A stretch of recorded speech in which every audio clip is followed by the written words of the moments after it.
We live in some of the hardest times in modern American history, and it seems things are only going to get harder. As the leviathan known as the U.S. government grows and the influence of the average man shrinks, it is common to see many individuals giving up on the American project altogether. However, on this episode of Forge and Anvil, I will be joined by anonymous commentator CrusaderPepe to demand that you stop blackpilling and start building. Join us as we discuss some simple steps that every man can take to preserve a future for themselves and their posterity. Welcome, everyone, to Forge and Anvil, where we hammer out uncomfortable conversations to sharpen ourselves for the cultural, political, and spiritual war that we are living in. My name is Connor. I am host of this podcast. I am a husband, a father, and a follower of Christ Jesus, doing my best to represent him well wherever I go. Like I mentioned in the opening, I am joined by anonymous creator, CrusaderPepe. We'll refer to him as Crusader throughout the rest of the evening. But Crusader, go ahead and tell the people who you are, why you're anonymous, what you do, all that jazz. Hey, Connor, thanks so much for having me on. Excited to talk about this. So, my background, I'm just kind of an average guy with a decent job, wife and kids. I'm a Christian as well. Honestly, what really got me started in politics is back when I was in school during the 2008 election. I had a teacher that he told me people might not want to vote for John McCain because he's old. And I said, well, maybe people might not want to vote for Obama because he's young. And he said that was ridiculous. And that was, I was a kid then, but that was kind of my awakening, my red pill, where I go, maybe the teachers are a little bit biased. Maybe he is pushing a certain view. And that really started it all. And then I had my libertarian arc like everyone else. I was never a Gary Johnson libertarian, but I had a strong view of the need for a social fabric, and that really put me out of place around a bunch of libertarians. I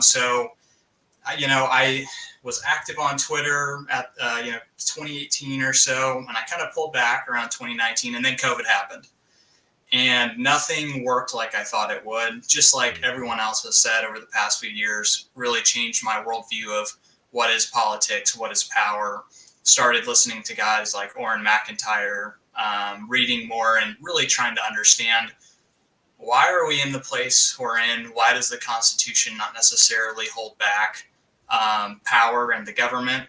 And so here we are. Awesome. Yeah, well, your story is like many of us, many of my guests, and of course myself included. So I'm excited for this conversation. It should be great. Before we get started, though, for you listeners, feel free to go to my Substack. That is forgeandanvil.substack.com.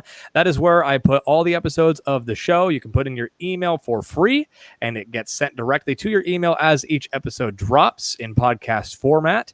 And then, of course, I do occasionally put some writings on there. It's been a little slow lately. Had some busy life going on, but either way, I do occasionally put some extra content out there, and of course there is an option to even throw a little something in the tip jar if you feel inclined, and you can do so in the Brandon economy. But either way, feel free to check that out. That's forgeandanvil.substack.com. Go ahead and share this stream all over the place wherever you can. We are live on YouTube, Rumble, and X. YouTube and Rumble, I will take your chats. X, it never seems to send in your chats properly, so if you're listening on X, feel free to jump on over to one of those other platforms. I would appreciate it, and you could be a part of our conversation. Then, of course, follow me on X at Forge and A for updates on the show and additional content and some shenanigans there. So that's all the laundry out of the way. So let's go ahead and dive in. So yeah, Crusader, you had hit me up to discuss tonight's topic of building and kind of what the everyman can do to actually make a positive impact on the culture. You put out a great thread that we'll kind of use as an outline on your Twitter account. So, users, listeners, you can go ahead and jump on over there if you have an account on X, if you want to kind of follow along where we're going here. But before we dive into your thread, you and I were talking before we hit the record button about some of the issues that you see on the right side of the political aisle. So let's go ahead and talk about some of those and outline some of the major issues that we see going on. And then we'll jump into the thread about what people can start to do. Yeah, so I think one of the issues that's emerging on the new right is before there was a huge neglect of elite theory. So when you think about, did people even understand the words or the phrase elite theory in 2018? The answer was no, not really. We've shifted all the way to the other side where everyone is focusing on elite theory and, in my opinion, disregarding the benefit of having a strong social fabric for the everyman. Now, the average man doesn't need to be reading Yarvin and Orrin McIntyre and, Edmund Burke, but they do need a simple, straightforward guide from the elite who should care about them to how can they be successful in society, how can they raise families. They don't need to understand all the finer points of the policy, but they also don't need to be deceived, which is what our current elite do. They deceive you. They tell you lies about what makes you successful, how to build a leftist world. And so the right needs a simple outline for younger men on how to build a future, build influence. It doesn't have to be running for office or being a Substack writer or starting a podcast, but some basic things that build up the social fabric of society that allows the government to be kept in check, because they don't need the government. They built things outside of it. They built communities that they can rely on.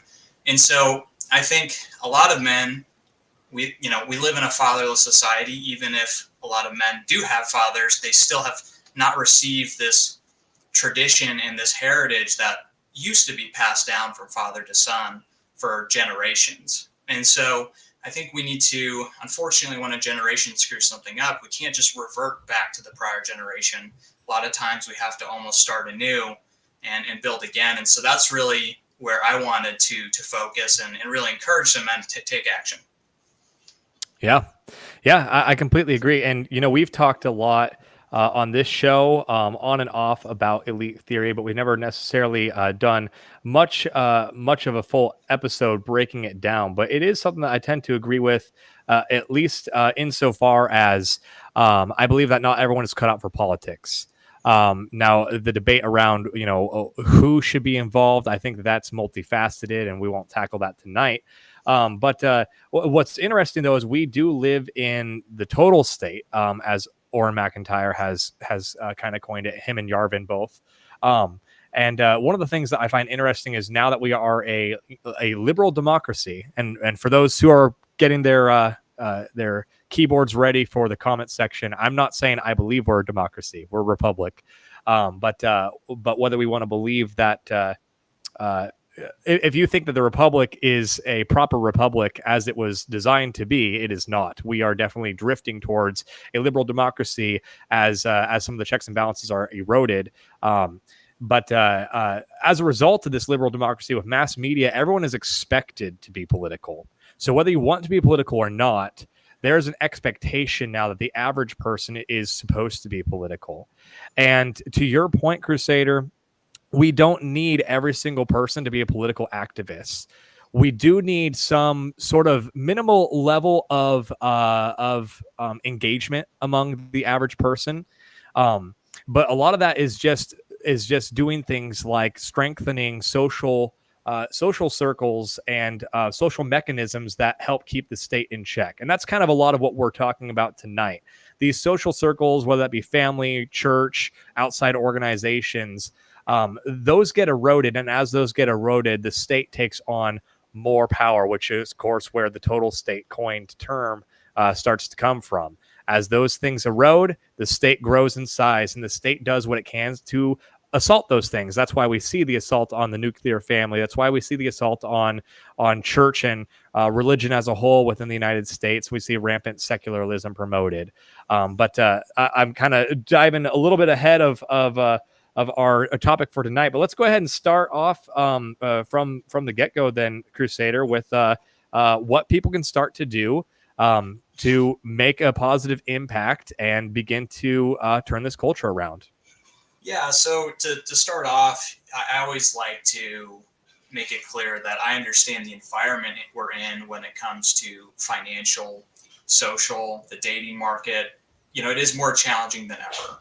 I don't want to disregard people struggles with that. But, me being a younger man myself, I know that it can be overcome with intentionality. And really, we don't have an option to not overcome it. Our ancestors would not have just given up, and so we can't either. So there's a fine line here where we can acknowledge the issues of our day, whether that's housing or feminism, that's kind of hindering our ability to develop these social spheres. But at the end of the day, we need to also understand that you can always be taking another step to improve your situation as well. And that's not saying pull yourself up by your bootstraps, but the millennial generation is a phenomenal example of this. There's a lot of millennials. 2008 happened, and they gave up. They're kind of burnouts. They've never gotten jobs, and they've kind of gotten stuck in this mentality of, I could never afford a house. Well, if that was true in 2015, it's certainly more true now. And the millennials who took action previously, who still found a way to get jobs and invest in the future, both financially with their families, a lot of them are doing incredibly well right now when it comes to wealth and building families. But it's pretty extreme, the difference between those two groups. And so what I would urge young men to do who are listening to this is don't give in to that doomer mindset. You can make a difference by your actions. And we'll start walking through what some of those basic actions are. But ultimately, you can still make a difference in your life. And that doesn't mean that circumstances might come along that set you back. But on average, if you apply yourself and look to improve and learn and improve your skills, look for women in the right areas, be intentional, get mentorship from men who have achieved these things, some of those millennials who have been successful, and Gen X as well, then you can be in a position where you will be better off than if you didn't apply yourself. Right. Exactly. And that's to go on that first point of working on yourself.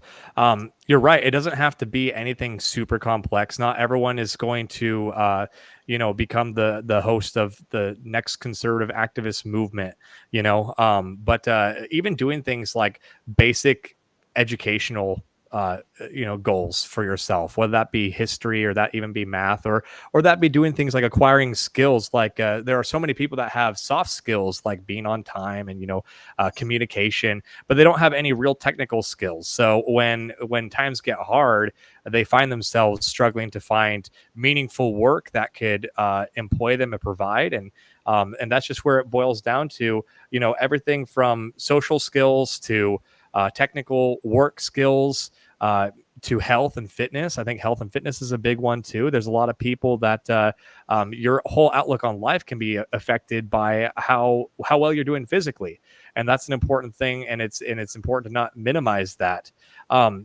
And you kind of mentioned the thread that, many men are lazy.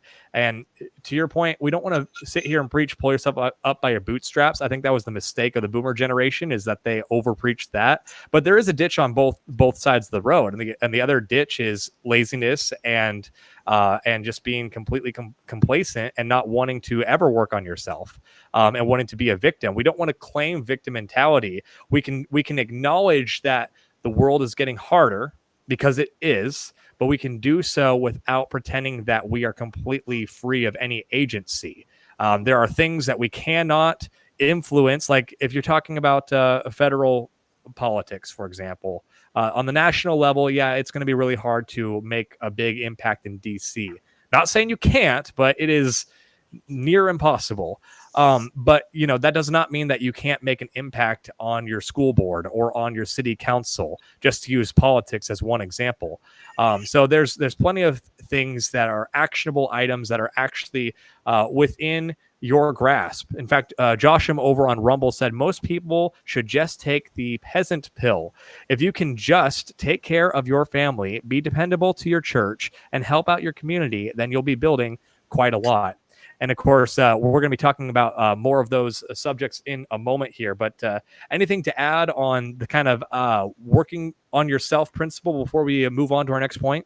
Yeah. So, I mean, to your point of it's getting harder, that's the margins are slimmer, there's less room for error. That's an exact reason to be more intentional, not less intentional.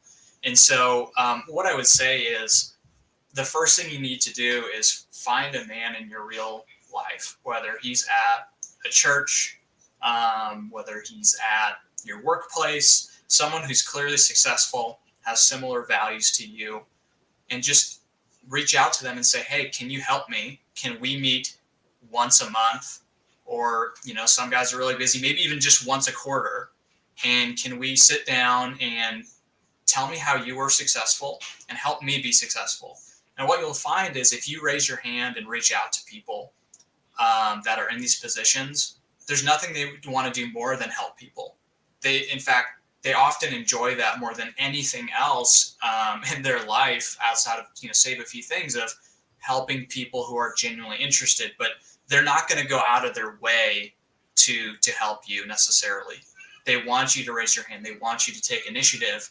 And so even though to some guys that maybe are a little more introverted, I know it's hard, but you just have to do it. You just have to reach out. And I think what you'll find is you'll get 15 minutes on that conversation and they'll be extremely grateful and ready to help you. So send a DM to someone, reach out to them at your church, at your workplace, and just have a cup of coffee and see where it goes. Yeah. Great advice. There are a lot of people that wish they could be a mentor, but they don't want to ask to mentor someone. But the moment you ask them, they're going to be super thrilled that you thought of them highly enough to ask, and they're going to be willing to open up some of their schedule to help you. A couple of chats here that I wanted to pull up. So Brushingworth says, how can you take peasant pill if an average house costs $450K? And then underneath him, Joshua Ham said, realistically, I'll likely never be rich or powerful, but I can build a foundation for my children to be more successful, so my grandkids might be future aristocracy. I love it. So yeah, I want to address both of those because I think you both have a point, and they're kind of opposite sides of the coin. And that goes to the next point of becoming financially responsible and making accumulating resources and wealth. So you actually put on your thread, you may say it's impossible in the current environment, but it simply isn't. It may be harder than it was before, but that's no excuse if you want to win. Find a way to generate an income, at least support a family with the stay-at-home wife. And here's the thing that I want to say to that.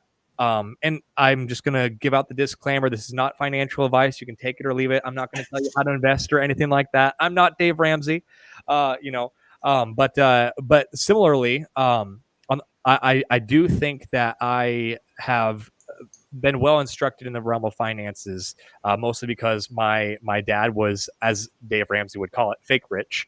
And my dad has an incredible story where, he wasn't really taught financial principles. And so he had to learn them for himself. And once he did, he passed that knowledge on to me. And so I, by no means, make a ton of money. I'm not a computer programmer making six figures or anything like that.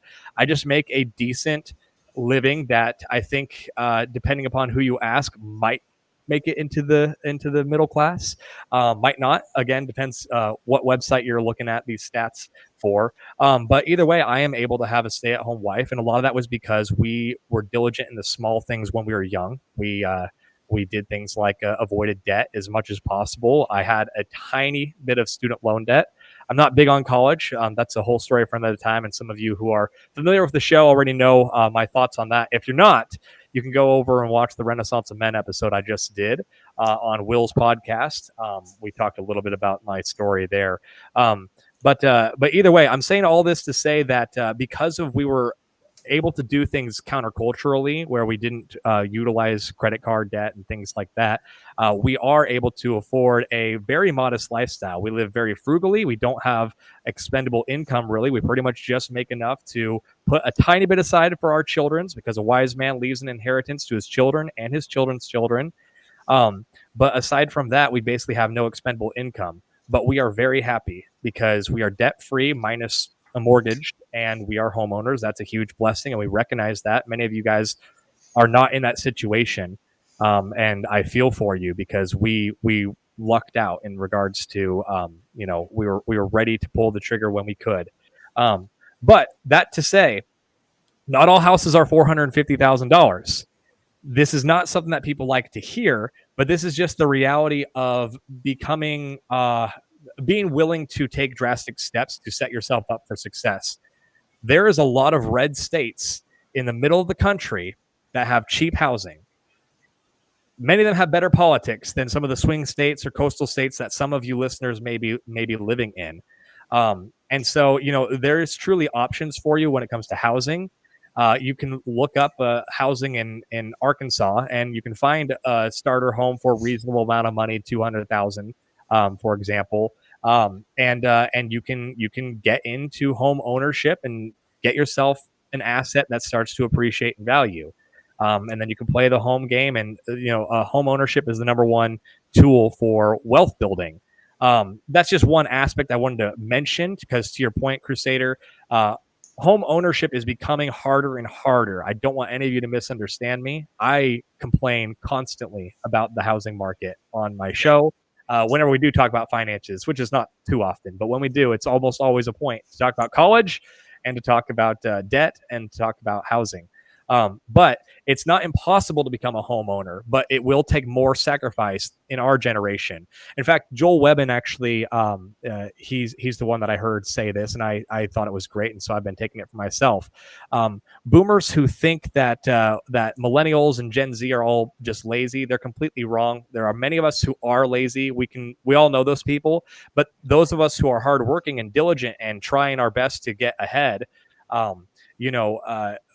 The thing is, boomers were reaping the harvest in the 7 years of plenty, and we are now trying to reap a harvest in the 7 years of famine. And so it's not that we are lazy, for those of you older listeners, listening in on this.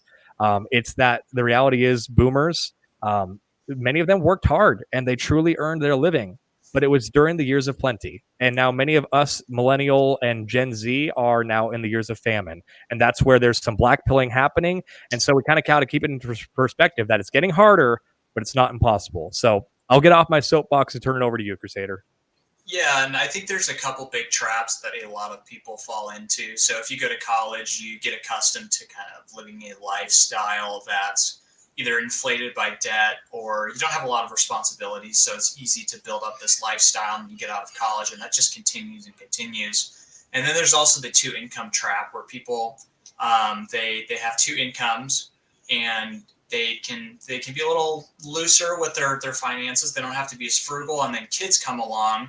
Maybe one income goes away, there's a stay-at-home wife, but you become accustomed to this lifestyle of two incomes. So if you're in that situation, do everything you can to put away that entire income of that other spouse, if not more, ideally more than that, and pretend that you don't have that.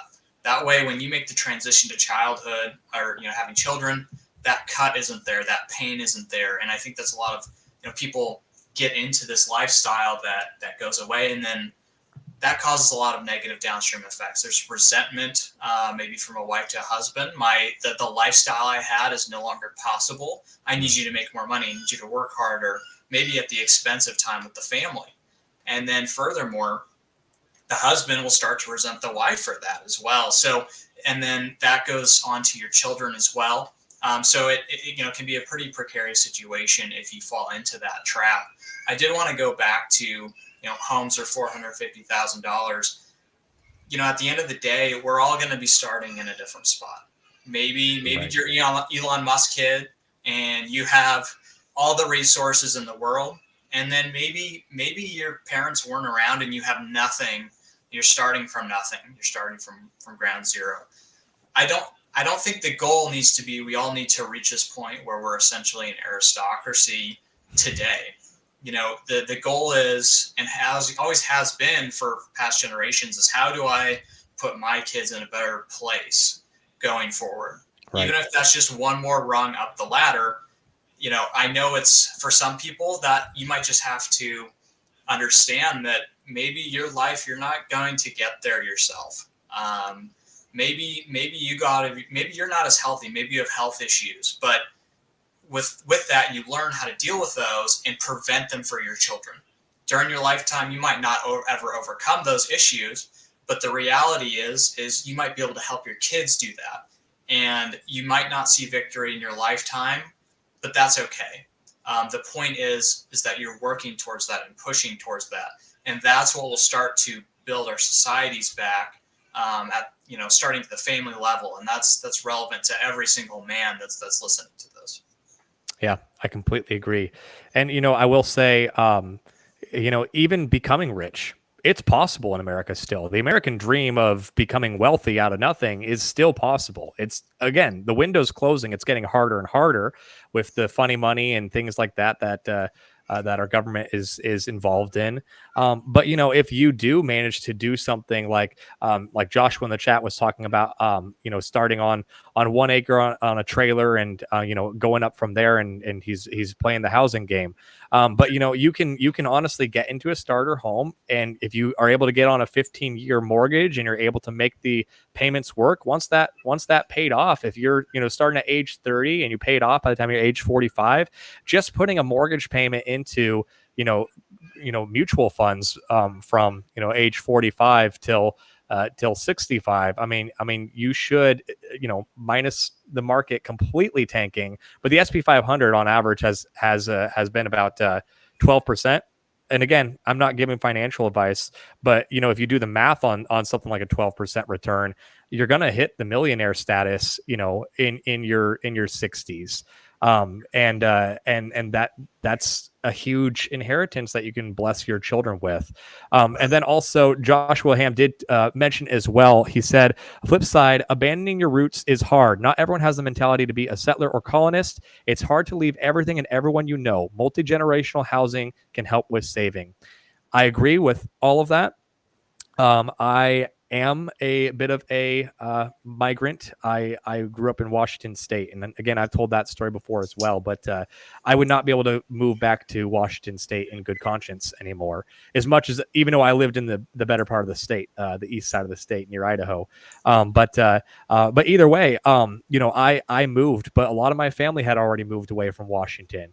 It made sense for us to move because our roots were already eroding in the state of Washington. I've got a few other friends that stayed in Washington because all their friends and family were there. So sometimes you also have to weigh the risk of, do you leave your community for, economic gain, or do you stay with community for the importance of community and the support of community, even at the expense of economic gain? And that's kind of a decision for each individual to make. But either way, it's possible. Either way, you just have to recognize that if you stay in a state that's hostile towards you, obviously you're going to have to deal with that and confront some hard realities. And all of us are going to some extent, just living in America, but it's better where I live now, thankfully. But that also required me completely uprooting what roots I did have remaining and replanting and starting the process of growing where I have replanted myself. But I would say, yeah. if your family's been in an area for generations, and you have a strong church community, so on and so forth, the value of that is invaluable, priceless in many ways. So if you can make it work, there's a lot of remote jobs now, as compared to even 5 years ago. So if you can make that work, I would encourage you to stay in that strong community and continue to build it up. But I think for most of us, they have your story, Connor, where their family maybe was kind of entrenched in an area, but then people started moving away and there's really nothing left. So if that's you, then obviously moving is a lot easier, and you're not throwing away as much. So, and then piggybacking off of that point of,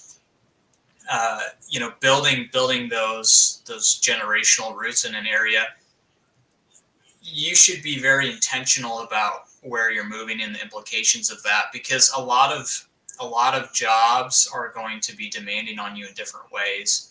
And so understanding the cost of certain career paths early on, it's really challenging, because if you're not getting that mentorship, we don't really have a system where you can get a good view of what jobs actually look like. In a perfect world in high school, freshman year through senior year, you're shadowing people in real jobs and seeing what it's actually like. That just doesn't happen unless you have extremely intentional parents. So, do your research, make sure you're going to a career that's going to allow you to support your family, because there's a lot of careers that don't. They're very demanding, and sure, they might be more lucrative, but at what cost? So there's, with everything, there's a ditch on each side of the road, and so you need to be careful. Yep. Again, completely agree. Brushingworth put in the chat, speaking of community, how do you prevent your children from abandoning their roots and joining the global homo? I think we will probably address that in our next couple of points that we're getting at. So I just want to say that we will get to that question because I think it's a good one. But let's go ahead and talk about the next point on your thread, which is get involved in your church. You wrote, you need to have a local church you are investing in, but also a church that invests in you, one that puts you around wise men and who could help guide you, that is not directly or effectively led by women. So go ahead and elaborate on that for us, Crusader. Yeah, so the first, really the first thing that's going to help you even determine what's important in a wife and a family is going to be that strong church community. I grew up, I wasn't a Christian. My family was kind of a Christmas, Easter Christians, if you will. Luckily, we're all saved now at this point. But I became a Christian at 18. I didn't have like a traditionally degenerate lifestyle. I was just kind of another guy. But at that point, after I found Christ, one of the first things I did was I need to be around men who are wiser than me, that aren't controlled by the system, essentially, that haven't given into all of the social norms of our day. And from that's going to teach you of what's important in a wife. And once you determine that, you actually know what to look for in a woman. And that's one of the most important things in preventing the conversion of your kids, is having a stay-at-home wife that allows you to avoid public school. I don't think anything is more important than that. Having that church community and a stay-at-home wife, so your kids don't have to go to public school. Nothing's more important than that. Find a way to make that happen. Sometimes that means you're going to have to do a job you don't necessarily love. Sometimes that means you have to make sacrifices, like Connor alluded to earlier, where maybe you don't have the nicest house. Maybe you have a car from 2002. But at the end of the day, what are your kids worth? What's your family worth? And it's a heck of a lot more than a car from last year that just came out last year. So, we could go more into that, but honestly, I think if you are doing those two things, then the chance that your kids get converted, the fact that you're listening to stuff like this, that's going to get you probably 90% of the way. Anything you want to add to that, Connor? Yeah, I would just say, and I noticed that I actually jumped over one of your points, which was starting a family, which is, again, getting involved in church and start a family. I think those are so integral to each other, because, like you said, if you're not already a church going individual, the church, a healthy church, will honestly allow you opportunities to meet someone that is worthy of pursuing in marriage. But to go specifically to the point, addressing Brushingworth's question in the chat, you mentioned having a stay-at-home wife specifically to avoid government schools, and I agree, that's probably the biggest element. That, and of course, a church that properly catechizes their children and really teaches them the whole biblical narrative, and not just flashy, fun, children's stories, and what that's all fluff and no real doctrine. But something that I would say as well is classical Christian education. My wife and I are still, talking about what exactly we're going to do for the education of our kids, because they're still young and they're not quite to that age yet.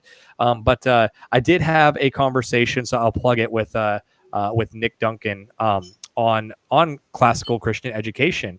He's a headmaster at a private Christian school, and so he was able to kind of give a lot of entry level insights to what exactly is classical Christian education, what's the benefits of it. One of the things that I don't remember if it was brought up in that episode specifically, but I think something to keep in mind as well is, if you have a good classical Christian education based private school in your area, if you have a lot of kids going to that school, one of the blessings of them all going to that school, even though homeschooling is amazing, and my wife and I are still, again, kind of figuring out what we're going to do. We're probably going to do a combination thereof. We've both had great experiences with homeschooling. I did public school as well. I'm a product of mostly public school, but as great as homeschooling is, oftentimes homeschool families are little islands where they're all kind of doing their own thing. And the beauty of a private Christian education is these kids are growing up being socialized properly. When we hear the meme about individuals, if you homeschool your kids, they're going to be socially awkward. And we're all looking around at these pink-haired global homos, and we're saying, oh, thank goodness they won't look like that. But there is some truth to socialization. If the community that they're being socialized in is a good community. And so the blessing about, having 100 local kids going to this local private Christian school is that they're all reading from the same canon. So they're all learning how to think and process ideas in a similar way to when they're trying to make logical arguments for, theological doctrines, or how we should run politics in our local area. When these kids grow up, they're all pulling from the same background and speaking the same language in terms of being able to formulate ideas. So that's another thing that I think is important that is sometimes missed. But again, I have no problem with homeschoolers. I think homeschooling is amazing, and I may do an episode a little bit more in depth on homeschooling at some point in the future as well. But that's the main thing that I would add to that. But I know we kind of glossed over starting a family, so we can jump back to that one if you want, Crusader. But feel free to add anything additional. Well, yeah, really quick. Another really important element of that is just gatekeeping your church and the people that your kids are around. Kids are sponges; they learn from the environments that they're in. And I'm not saying that we should not allow people to come to our churches. Don't get me wrong, but your pastor, the way he preaches the word of God, people that oppose Christianity and our beliefs, if they come in and they don't feel pressure to change where they're at, then they're going to fall into, they're going to get into the community and, spread like a cancer, unfortunately. Yep. And so there needs to be a standard that the pastor holds congregants to, even if that's just how they preach. That can be really important. And if you're looking for a church, it's hard to find a good church in my area. There's a few. I live in a relatively populous area, and it's hard to find a church that teaches these values and that I know is going to be good for my children in the future. But a really easy way, if you're looking for a church, is just listen to what they were saying during COVID. I mean, that's the ultimate hack. I have a friend who's looking for a church in Texas, and whenever when he's been looking for a church, he listens to their COVID sermons, and you can figure out real quick on how easily they will bow the knee to societal pressure. And so just a quick thing you can do, go back to March and in April and June of 2020 and listen to a few sermons from a church, and you can vet out which ones are going to be good for your family pretty quickly. I agree. And one blessing, I would definitely do exactly what you said. March, April, June, go a few months at a time, because I will say there's also a lot of pastors that got it wrong, that course corrected, and have been, have their spines have been strengthened. They honestly know the times now. They didn't before COVID. Maybe they made some mistakes in the beginning, but as they started to realize the sham that we were witnessing, many of them are a lot more aware than some of the ones who kind of were just moderate the whole time. So I would say that the man whose house burns down in the fire might have something to tell you about fire insurance. So keep that in mind. Be willing to give pastors the benefit of the doubt if you hear them talking about closing their church in March and April, and jump on over to August, see what they were saying. A few months in, when we had so much more data, and most people by that point were decided on one way or another whether they thought the entire thing was a farce or not. So just one advice, just to be fair to some pastors who may have made a mistake that are actively repenting and Yeah. and have turned from that. But yeah, And anything else to add about starting a family? yeah, so I think foundationally, one of the most important things in starting a family is making sure that you and your wife are in alignment on values. I think there's this thing going around where just marry a normie woman who is will listen to you, and I think sometimes that's okay. But and maybe this is a little autistic of me, but before I even started talking to my current wife, I had a list of things that were really important to me about her views on feminism and what she Mm, wanted for the future. Really, a lot of these cornerstone principles should be established in the dating phase, upfront yeah, and early, because you know we got married before COVID happened, and after all of that stuff happened, politically, value wise, we haven't had really a single disagreement around those principles because we were on the same page before we were even married. And there's always going to be little tweaks and other conflicts, but if you're on the same page from a principle perspective up front in your marriage, and you learn how to communicate better, your disagreements are going to be based off of things that happen, but you have a framework established where you can deal with those. So having those standards when you meet a wife is really important. But then also, premarital counseling was invaluable to hmm, us. We learned how to communicate better. We learned how to deal with conflict better. And so that's another thing. Getting those things in line are going to make it much easier to start a family because you're going to be on the same page on how do we deal with our finances, how many kids do we want roughly, what direction are we going, and then starting the family is just another step in the process as opposed to this thing you need to fight over and decide, oh, should we have kids, is now the right time? Well, ideally, after you're married, all those things should have been addressed. And right. so establishing that foundation is, I would say, more important than the starting of the families because it's all reliant on that shared vision. So I would say nothing's more important than that up front. And then, you know, moving forward from that is relatively straightforward, at least for me. Yeah. Yeah, I agree. And, my wife and I did some similar things in our story.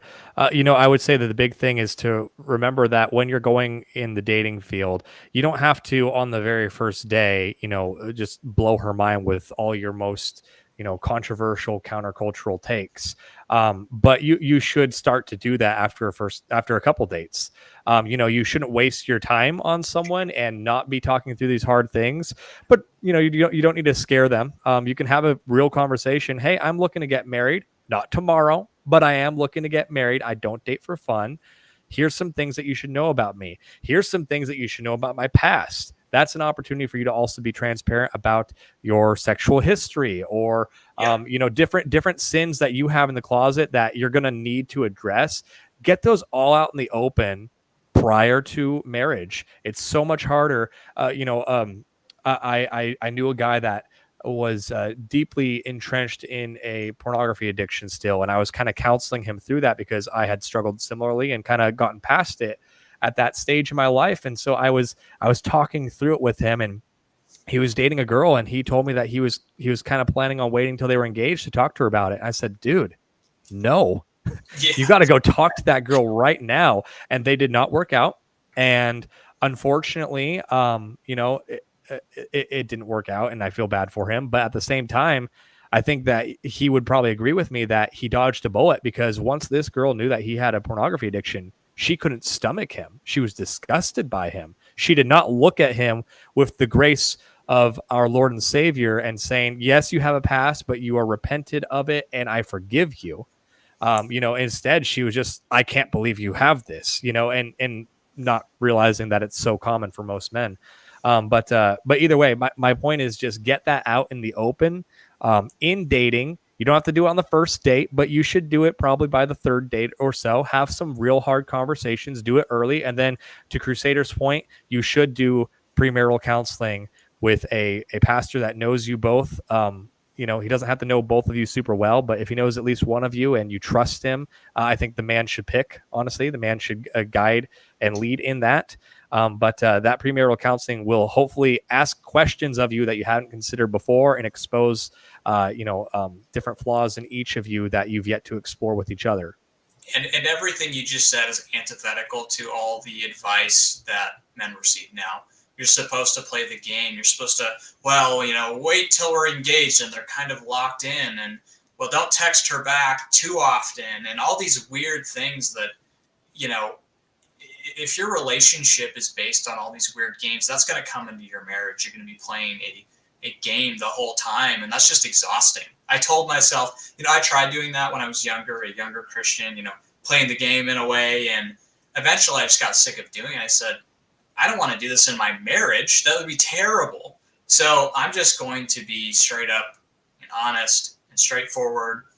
And if that pushes some women away, then that's probably a blessing for me. And so get that garbage out of your head of I got to play the game and be romantic, be intentional, be sweet to your girlfriend, but don't play the game the way society tells you to tells you to play. So I see a comment, baby, let me tell you how I feel about the Enlightenment. Maybe on the third date. Yeah, there we go.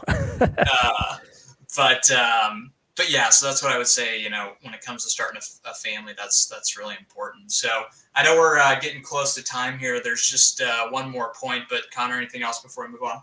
Yeah, no, go ahead. There's a lot that I could say on that, but I'll save that for other discussions. I've had a few different relationship-based episodes. One with Michael Clary that was great for singles. So those of you who are single and looking, that episode of Michael Clary was really insightful. So I'd encourage you all to check out there if you want more of this kind of content. But yeah, let's go ahead and move on to that last point. Yeah, and so, if you are looking to get a little bit more involved, I think one of the problems has been there's a lot of people who do want to get more involved politically, and they go, I have no idea what to do. Ideally, the Republican Party would have some kind of apparatus that says, hey, you want to get involved and make a difference? Here's what you do.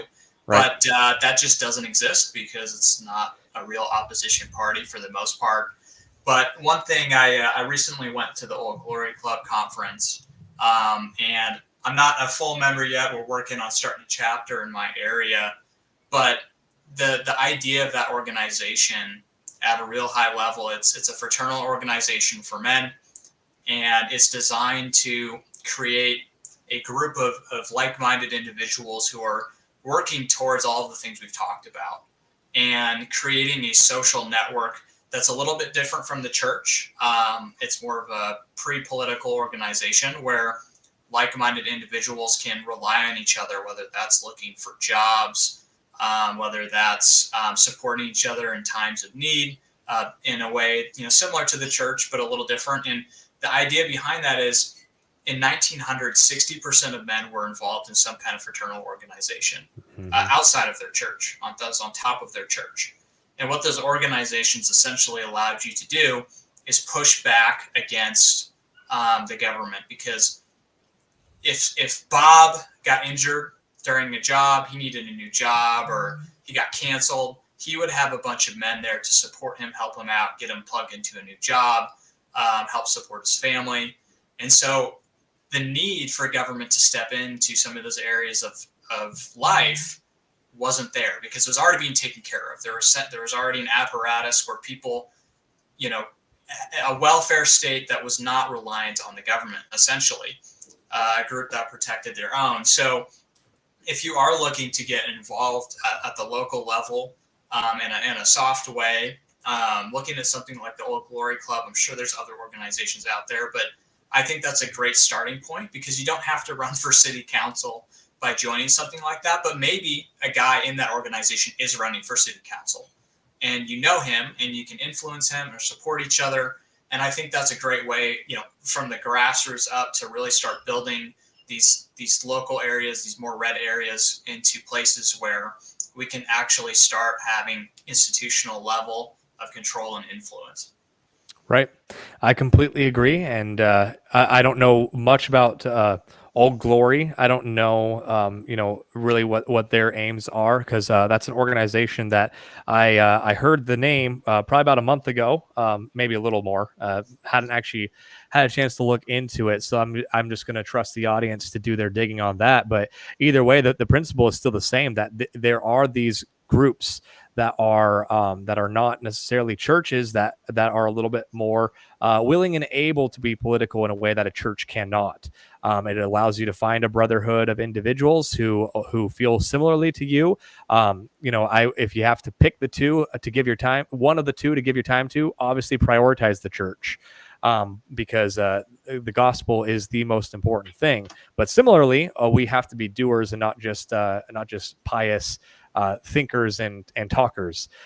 So that's where, joining an organization that actually has some real organization on the local level that will allow you to meet people that are like-minded, where you can do things like, if your school board runs rampant, you can get a group of guys to show up, on the microphones. Or if your city council is trying to pass something against your values, you can organize opposition to it, so that you can actually get political. Because that's another ditch people fall into, is ignoring the politics altogether. And then, of course, there's those who believe that voting is going to save us, and it neither are correct.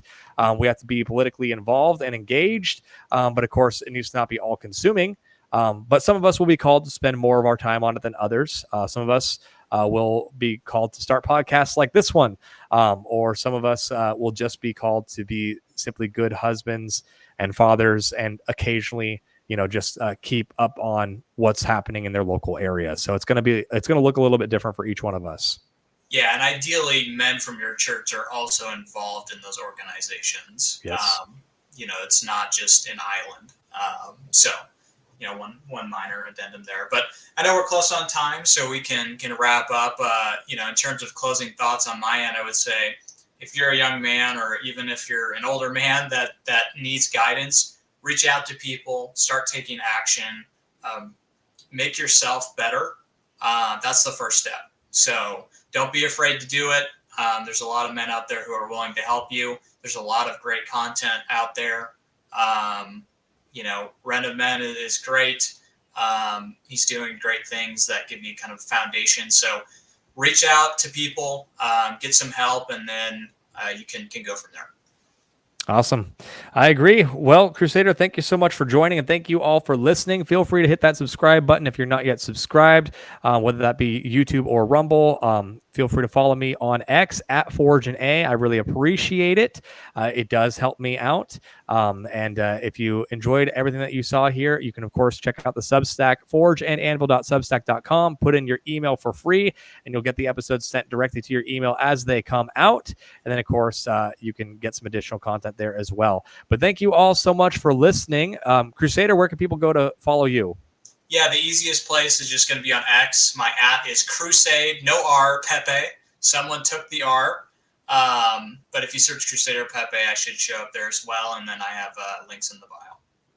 Awesome. Well, thank you, everyone. We appreciate you listening, and we'll see you next time.